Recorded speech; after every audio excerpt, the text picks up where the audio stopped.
La historia de Anelis Comenzó con extraños ruidos por la madrugada. Hablamos del año 1960, cuando en el convento Movimientos autónomos de los objetos. Arañazos en las ya no se paredes. profesaba el culto que le diera vida.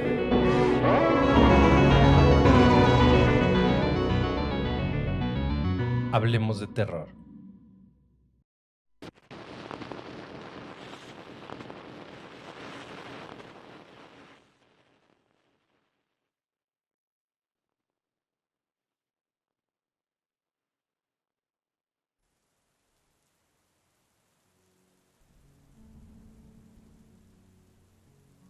Esta es la historia de Mariana y Juventino de Muñoz, la pareja más famosa de enamorados de la Nueva España. No hubo amor más puro y sincero que el de esa pareja, que solo aguardaba de un navío de la Nueva España para casarse.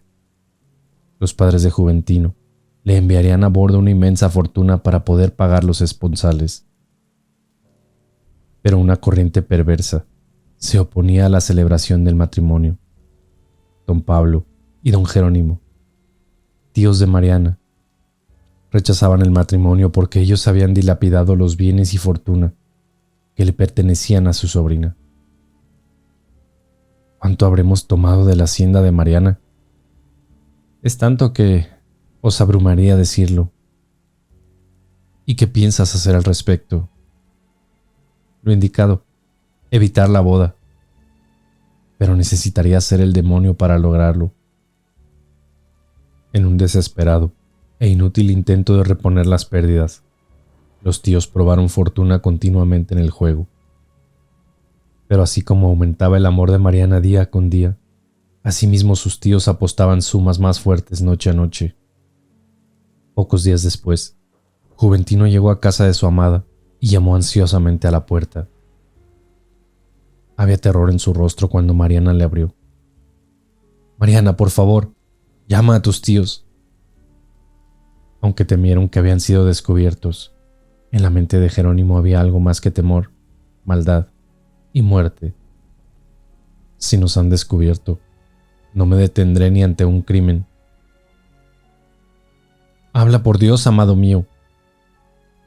Sepan entonces todos que el navío que traía mi herencia ha naufragado en las traidoras aguas de Florida. ¿Pero qué ha dicho, caballero? Sin herencia, sin la dote, sin fortuna, no consentirán en que me despose con Mariana. Yo lo sé. La mente perversa de Jerónimo fraguó un plan. Aguarden, no todo está perdido. ¿Qué pretende decir? Tiene buenas amistades y son hombres de bien. Tardará muy poco en volver a ser fortuna. Hablo en nombre de Mariana. Ella lo sabrá esperar. ¿Te parece bien, sobrina? Juro guardar el tiempo que sea preciso, pero pienso que mis tíos deben fijar un plazo para la boda. Afortunado o sin fortuna, deben permitir nuestra boda. Pero, sobrina, sea pues que este plazo he de fijarlo luego de hablar con mi hermano Pablo. Juventino tomó la palabra. Acepto, y para demostrar que el fuego de mi amor no se extinguirá jamás, entre tanto no pueda conducir al altar, que mi atuendo sea siempre escarlata. Pasaba el tiempo, y Juventino se hizo famoso tanto como Mariana pobre. Sus tíos seguían dilapidando su fortuna en el juego. Cierta vez, de regreso a su casona, empezaron a comentar el asunto. Hermano, has prometido pagar esa deuda de juego pasado mañana. Casi te has agotado la fortuna de Mariana. ¿Qué piensas hacer? Tranquilo, no te preocupes. Mañana acudiremos al prestamista, don Lizardo de Mendieta. Con ese avaro, nos va a exigir una fortuna. Ya veremos. Pero la garantía que les pidió el viejo y repulsivo prestamista no fue cuantiosa, pero sí increíble. Les pidió a la misma Mariana. Sé que tienen una sobrina joven y hermosa. No estará pensando en ella como garantía. No, pienso en ella como esposa. No sabe lo que dice. Lo sé muy bien. como sé que han derrochado la fortuna de su sobrina y que solo yo puedo ayudarlos. Despósenme con ella, y además de resarcir sus pérdidas, podrán devolver a Mariana su fortuna intacta. Don Jerónimo vio su salvación. Es tentador, pero quiero aclarar algunos puntos. Debe saber que ella tiene un prometido. ¿Cómo podríamos quitarlo de en medio? Esa es cosa suya. Quiten de en medio a ese caballero escarlata, y mi oferta se hará realidad. Está bien, ya volveremos a visitarlo. Armados de puñales como los truhanes, aguardaron a que Juventino se acercara a su casa. Le atacaron cuando cruzaba una oscura esquina. Juventino los reconoció, mientras la puñalada en su pecho lo hacía caer al suelo. Jamás pensé que fueran ustedes. Próximo a la muerte, lanzó su segundo juramento. Juro por Dios que esta sangre inocente que derraman los perseguirá hasta la eternidad. Y pido a Dios que permita que mi alma quede en este mundo para velar por mi amada. Los tíos Pablo y Jerónimo huyeron como criminales. Juventino lanzó su último suspiro. Por varias semanas, Mariana vistió de luto y lloró inconsolablemente. Después hizo saber a sus tíos su intención de entrar de novicia en un convento. Perdónanos, sobrina, pero en malos negocios hemos perdido toda tu fortuna. No tendrás ni para la dote conventual. Dios mío, ¿quiere decir que no podré ni siquiera entrar de novicia? No tuvieron que convencerla de que podía desposarse con otros caballeros galantes. Ella estaba tan confusa que les dijo a sus tíos que podían hacer con ella lo que les placiese. Pero cuando fueron con el viejo avaro, se llevaron una sorpresa, pues rompió el trato y no quiso saber de ellos nunca más. A partir de entonces, la sangre de Juventino de Muñoz pareció cerrar toda puerta y camino a los dos perversos hermanos. La noche siguiente no vieron más que un último recurso. Invitaron a su casa a quien debían dinero por el juego, don Pedro Agüeros, un caballero sin moral y un consumado tahúr. Si he venido a su casa es porque me han dado a entender que pueden pagarme todo. ¿Qué bienes o prenda piensan exponer? ¿Y en cuánto la van a tasar? ¿En cuánto compra una doncella? Sus ojos brillaron de lujuria. Bueno, si es joven y hermosa. Se trata de Mariana, nuestra sobrina. ¿La aceptaría contra el monto total de nuestra deuda? Don Pedro, entendiendo que jamás le iban a pagar de otra manera, aceptó la propuesta. Jugaron las primeras manos de aquella partida vergonzosa, con las frentes bañadas en sudor y las manos temblorosas. Todo indicaba que los hermanos iban perdiendo. Poseídos de nerviosismo y desesperación, lo arriesgaron todo en una sola carta. Obviamente perdieron. La inocente Mariana no lloró ni gritó. Sabía que todo era inútil. Bien, la palabra es la palabra. Nada me deben desde este momento. Partió el carruaje a toda velocidad, llevándose su preciada carga. Pero cuando apenas había salido de la ciudad, un inesperado personaje, un jinete misterioso, comenzó a seguir el carruaje. Cubriendo su identidad con las sombras de la noche, le fue a la zaga hasta que llegaron al coto de casa de aquel tahúr inmoral. Don Pedro bajó a la inerme Mariana, pero en esos momentos escuchó una voz siniestra. Deténgase, don Pedro. Deje a esa mujer que en tiempo me pertenece. ¿El caballero escarlata? Antes de desmayarse de terror, Mariana pronunció algunas palabras. Juventino, oh pobre amado mío.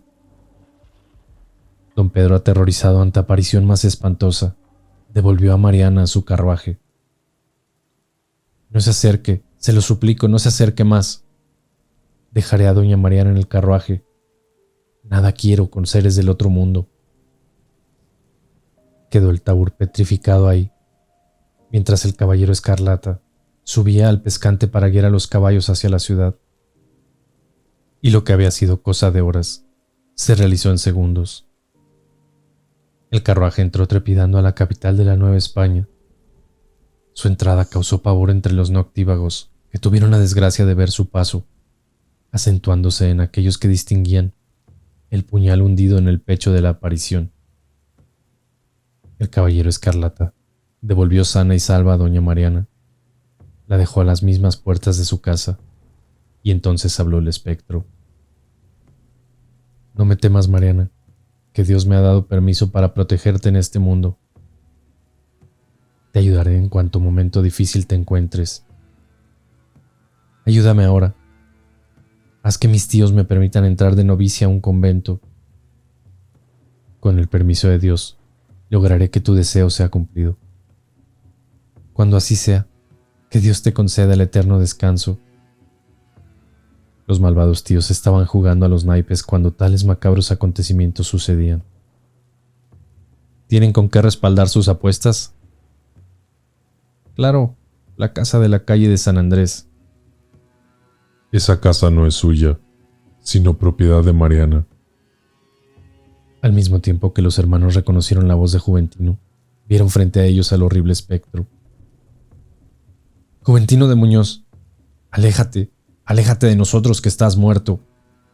Salgamos de aquí. ¿Qué les ha sucedido? ¿Por qué huyen? No lo sé, pero me han llamado Juventino de Muñoz. Los dos hermanos salieron de la taberna con el terror en sus rostros. No creo tener fuerzas para caminar. Mira, ahí está un carruaje. Inmediatamente subieron al carruaje.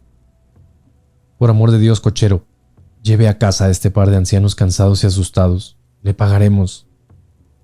A la prisión es donde los llevaré, ladrones. A partir de aquella noche, el espectro del caballero Escarlata nunca los dejó salir a la calle. ¿Deseaban un carruaje, caballeros? Acorralados, aterrorizados y sin otra salida, imploraron el perdón del espectro una noche. Deja de perseguirnos y otórganos tu perdón. Haremos lo que nos pidas, pero déjanos de perseguir. El espectro dictó entonces su sentencia. Deberán procurar lo necesario para que su sobrina profese en el convento. Pero bien sabe que somos pobres. No tendríamos para pagar la dote. Los pobres piden limosna. Imploren la caridad por las calles de la Nueva España y reúnan la dote. Pero nosotros... Háganlo cuanto antes, o ni ustedes ni yo tendremos paz. Y luego que hagan tal, deben confesar a la ley su crimen. Los tíos, implorando la caridad pública, reunieron en 2 años la dote del caudal y fueron llevados a la horca, pagando así el crimen con sus vidas. Pero quien contó esta historia asegura que el caballero Escarlata seguía apareciéndose en defensa de enamorados en desgracia. Curiosamente, tiempo después en la iglesia que estaba junto a la casa de Mariana, dentro de un colegio, se trajo el cadáver embalsamado de Maximiliano. Era al efecto gobernador Josebas, quien después de una visita a medianoche y con mucho sigilo, en la que asistieron Juárez y Lerdo de Tejada, decidió que era menester tirar esta capilla para evitar que personas adictas al imperio y a criticar al gobierno de Juárez la siguieran llamando la Capilla del Mártir. Acompañado de una cuadrilla de gentes, una noche casi demolió la capilla y luego le prendió fuego a todo con aguarrás.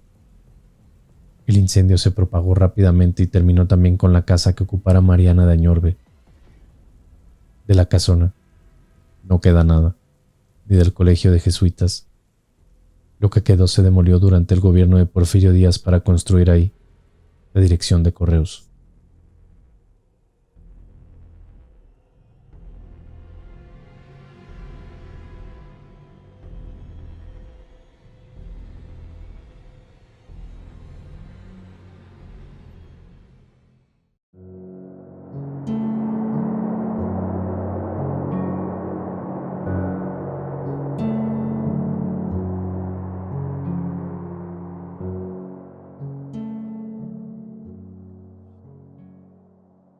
El convento de la Merced, en la calle de la Soledad, luce su hermosa arquitectura colonial si se le contempla de día. Pero en las noches, regresa al pasado, cuando por sus pasillos ruinosos se ven vagar a llorosos seres de ultratumba. Detengámonos en la capilla del convento, en el año de 1673. Aquí inicia la terrible historia, que habría de originar el penar de los espectros. En ese año, gobernaba el virrey don Pedro Nuño de Colón. Cuando llegó a establecerse en la ciudad, el temible personaje conocido como don Cosme Cepeda y Villagómez. Don Cosme había sido adelantado en el Perú, donde logró hacerse de abundante fortuna, lo que se observó por la lujosa casa donde pasó a instalarse, situada en la exclusiva calle Valvanera, hoy Jesús María. Pronto, canalizó su fortuna en el negocio de la usura, prestando con grandes ventajas a la clase media de la capital. La gente acudía con frecuencia a su casa, al no haber más usurero que él en esa época. También lo buscaban los naturales, procedentes del mercado, cuyos establecimientos quedaban cerca de su casa. Como gente pobre, necesitaban dinero para sembrar, comprar animales o solventar gastos de enfermedades o casamientos, pero se hallaban en dificultades para garantizar el pago del préstamo. De ahí que don Cosme, que regularmente hacía firmar un documento al deudor como compromiso legal del préstamo, dio por cobrarse a través de un trato deshonroso. Así, si el campesino solicitante llegaba ante él acompañado de su hija, éste le ofrecía el alquiler de la joven durante un tiempo, lo que equivaldría a la liquidación de la cuenta. Algunos indios comprendían el fondo inmoral de la propuesta y no aceptaban, pero otros convinieron en venderlas por unos cuantos reales. Entonces, don Cosme se burlaba abiertamente de ellos, alegando que era muy eficaz la arraigada costumbre de intercambio de mercancías, conocida como trueque, que operaba en los mercados campesinos. Y para sellar la afrenta, tiraba los reales a los pies del agricultor para que éste los recogiera, y aún le recomendaba: avisa a todos que pago buen oro por hijas jóvenes y hermosas. La conducta licenciosa del usurero provocó el escándalo de los habitantes de la colonia, quienes decidieron dar aviso al virrey. Los principales caballeros de la capital nombraron para tal misión a don Manuel Zainos, pero éste regresó con malas noticias. Se había enterado en el palacio que don Cosme era pariente cercano del virrey, y al entrevistarse con éste, se dio cuenta que abiertamente lo protegía. Los caballeros no pudieron hacer más. Solo comentaron que habría que esperar la justicia divina para que las infamias del usurero no quedaran impunes. Don Cosme, por su parte, continuó comprando jóvenes y prestando oro con elevados intereses. Cierto día, se presentó en su casa un caballero llamado Juan Galván, dedicado a la importación de mercancías a la Nueva España. Luego de escuchar su pedimento, don Cosme le alegó: ¿sí sabe que pide una fortuna? Una fortuna también serían sus intereses. ¿Y dices que ha fletado 6 bergantines en el puerto de la Villa Rica? Sí, que traeré de Cádiz, cargados de aceites, vinos, comestibles y especies. La cantidad y posible rendimiento de la importación no convencieron al usurero, siempre pendiente de asegurar la devolución de su dinero, por lo que de nueva cuenta alegó: grandes riesgos del mar afrontarán sus naves. Así es, pero le aseguro que arribarán sin novedad al puerto de la Villa Rica, en la Veracruz. Su palabra no basta a don Juan, y si no tiene mayor garantía, aguarde, dijo el caballero. Mi casa podría garantizar nuestro préstamo. Mejor así, contestó don Cosme acariciando su barbilla. Esta tarde iré a verla. Esa misma tarde, se presentó el prestamista en casa de don Juan, ubicada en la calle de la Amargura, hoy Honduras. y fue el mismo don Juan quien salió a recibirlo y lo introdujo a la casona. En el amplio salón se notaba el lujo y buen vivir, que don Cosme apreció de un vistazo, en tanto don Juan esperaba. ¿Y bien? ¿Qué me dice don Cosme? Pues le digo que su casa podrá valer mucho, pero no garantiza mi oro. Tiene además mi palabra de caballero. Pero el viejo usurero contestó impasible. Respeto sus palabras, don Juan, pero no son palabras las que prestaría yo. En ese momento, descendía por las escaleras Inés, la hermosa hija de don Juan, y al ruido de su larga falda, don Cosme volteó hacia ella, quedando impactado por su presencia. Era una suma de belleza, gracia y virtud, y los ojos del usurero se cubrieron de ansiedad y de deseo. Ah, don Juan, veo que posee una joya valiosa de verdad. La más preciada, caballero, es mi hija Inés. Entonces don Cosme, acercándose a ella y sin pensar ni un momento en el peso de su acción, repuso: es hermosa, joven y cautivadora. A fe mía que una alhaja así seguro garantizaría cualquier préstamo. ¿Pero qué dice don Cosme? Recuerde que está en mi casa. Don Cosme lo miró en silencio sin moverse, a pesar de que el propietario le señaló la puerta abiertamente. Ande pues, que mi hija no es una de esas indias que compra con cuartilla. No se sulfure, don Juan, que no he querido decir tal de su hija. Solo he pensado que, si me la diera en matrimonio, le prestaría lo que quisiera. Pero don Juan, furioso, rechazó la oferta. Salga de mi casa inmediatamente y olvídese de mi solicitud, y siquiera de que me ha visto. El usurero, sin inmutarse, se dirigió a la puerta, pero antes de abrirla, dudó un momento y se volvió hacia don Juan. Recuerde que mi oferta está en pie. Váyase de una vez.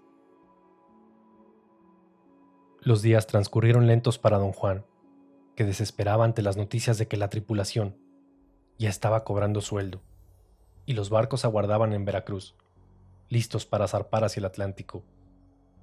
Inés, aparentemente ocupada en hilar, padecía en silencio al ver que su padre sufría en tal estado, sin que al parecer fuera posible una salida al problema. Y así, la situación empeoró cada día.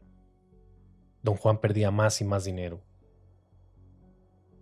Una noche, ya desesperada, Inés se decidió a escribir una carta a don Cosme, pensando en que así salvaría a su padre. En ella le decía: debe prestarle a mi padre la suma que le pidió, haciéndola llegar por mi conducto. Mi padre le pagará 3 meses después de concedido el préstamo, en que los navíos regresarán, mas comprometo mi palabra de matrimonio con usted como garantía. Tan pronto como recibió el usurero la carta, se apresuró a considerar la situación.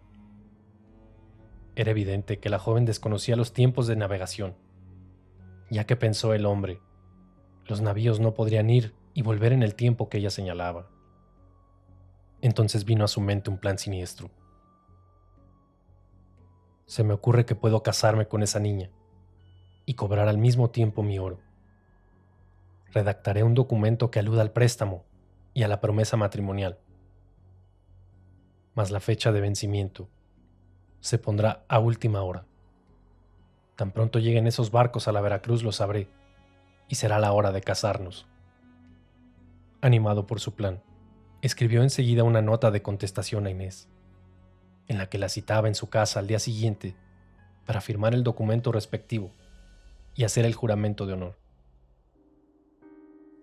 Al día siguiente, con el pretexto de salir al rosario, Inés fue a casa del usurero en compañía de su fiel sirvienta.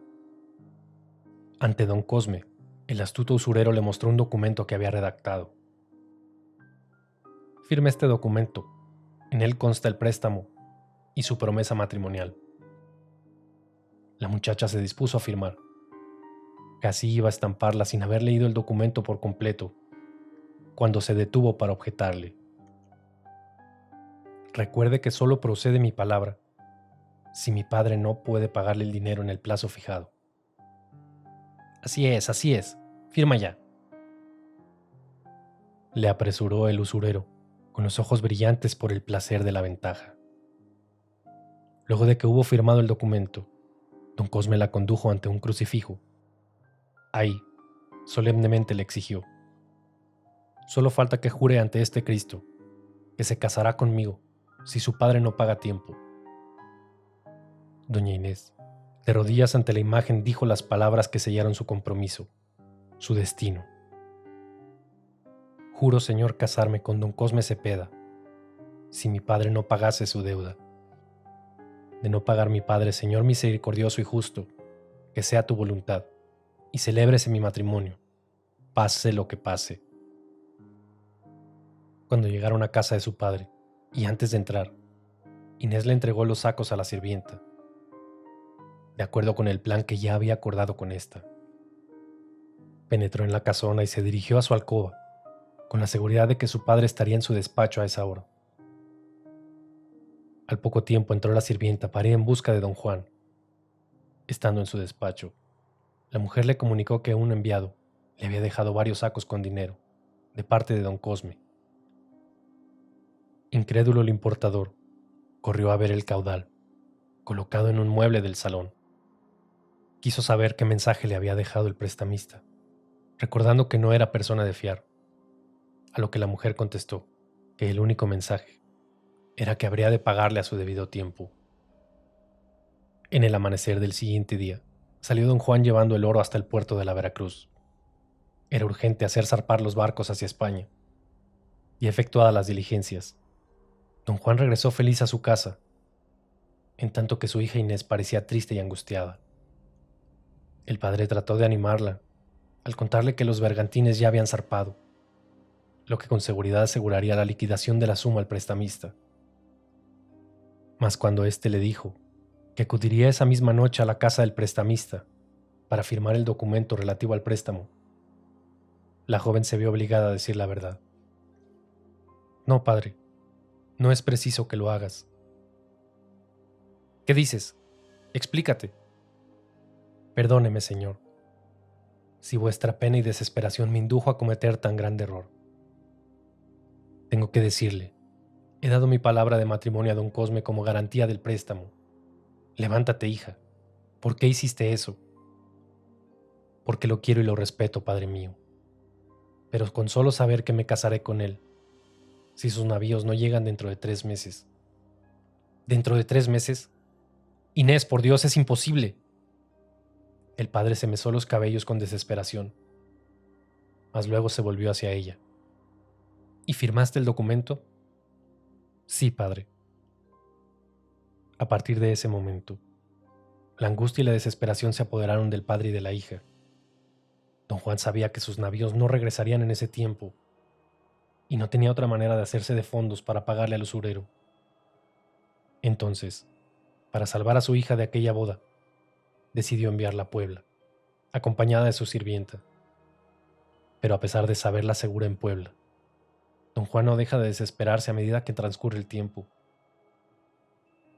Entonces, un día muy temprano, se presentó a casa de don Juan un emisario. Agitado y con la voz entrecortada, anuncia de antemano la desgracia. Señor don Juan, ha sucedido algo terrible. Hable, capitán Sanabria. Sus barcos salían de La Habana cuando fueron arrastrados por un furioso temporal hasta Florida y fueron arrojados contra los cayos, siendo destrozados y muertas las tripulaciones. Solo en su casa, don Juan vivió ese día las más tristes horas que su memoria recuerde, porque se habían enlazado los hechos de tal modo que orillaron a la condena de su hija. ¿Quién pondría en su camino al desdichado usurero? Él mismo lo buscó, cierto, mas con el único afán de sacar adelante su empresa, una empresa riesgosa, pero no de otro modo, habría hecho él su fortuna.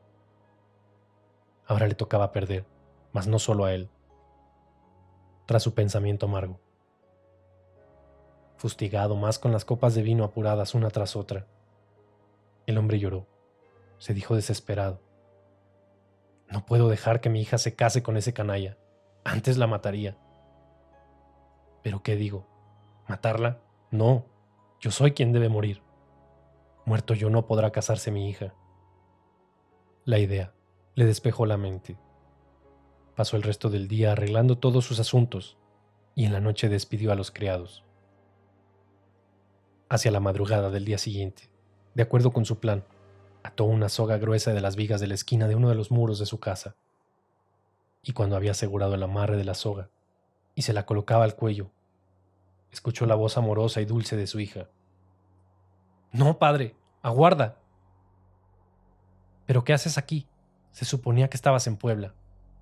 Mira cómo me encuentras. Voy a matarme, es el único medio para salvarnos». «No, padre, escúchame por piedad. Soy el instrumento de Dios para castigar las infamias cometidas por don Cosme». El padre descendió hasta encontrarse con ella.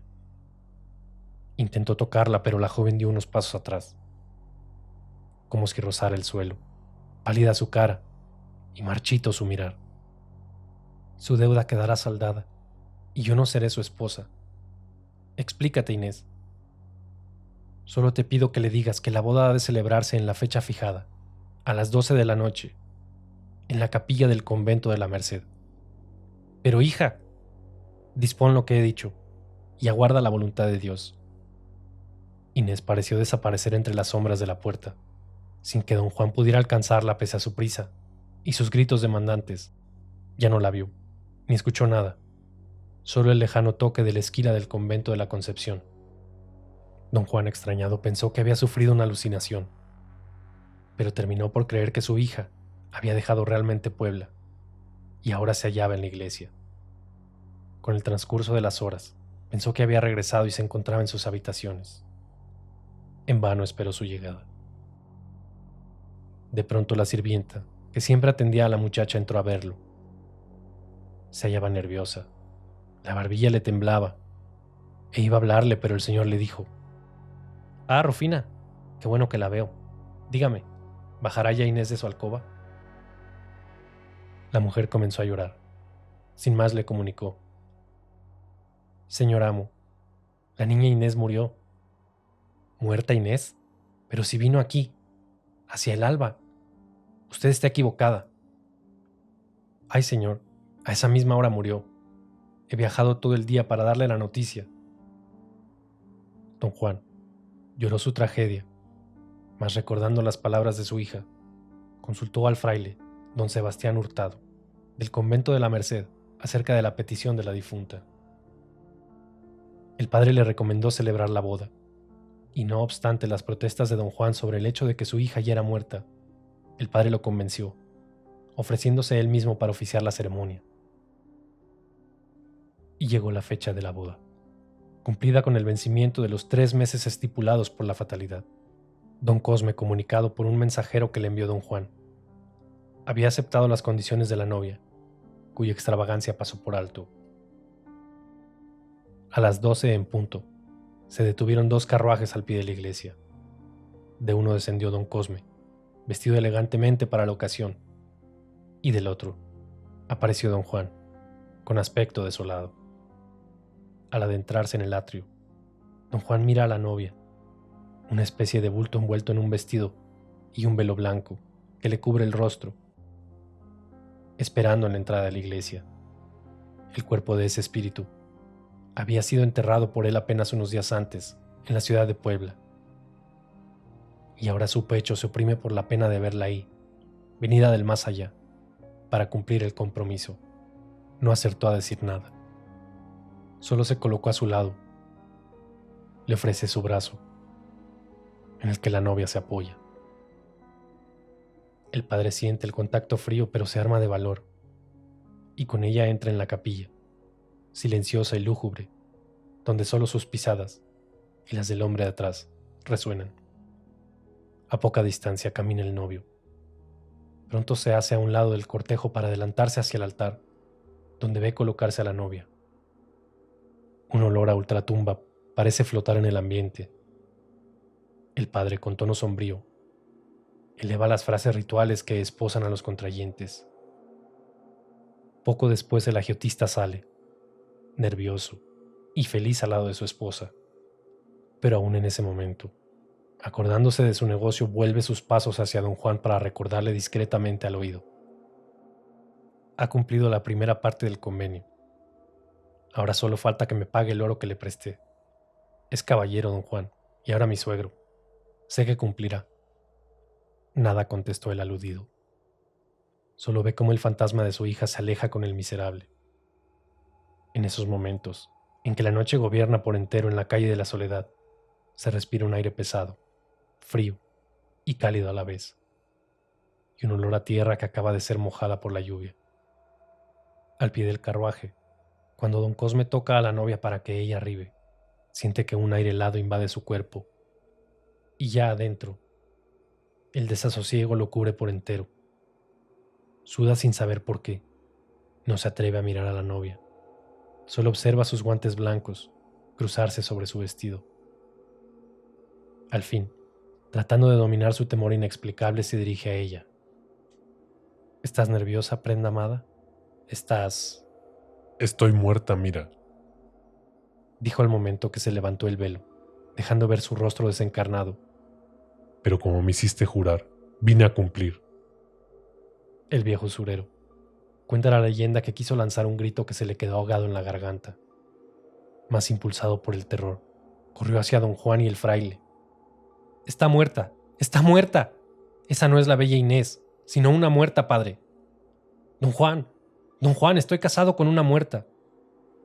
El hombre salió corriendo por las calles repitiendo lo mismo, con desesperación, mientras que Fray Sebastián y don Juan se dirigieron al carruaje para hallar en su interior el vestido nupcial abandonado y un olor a muerte, a ultratumba.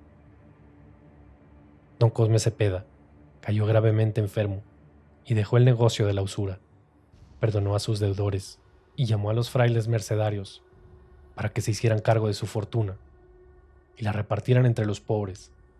Un mes después de su boda murió, arrepentido de sus culpas, pero dicen que la absolución no logró el descanso de su alma, porque aún, hoy en día, se le ve vagar por los pasillos ruinosos del Templo de la Merced, perseguido por su novia muerta.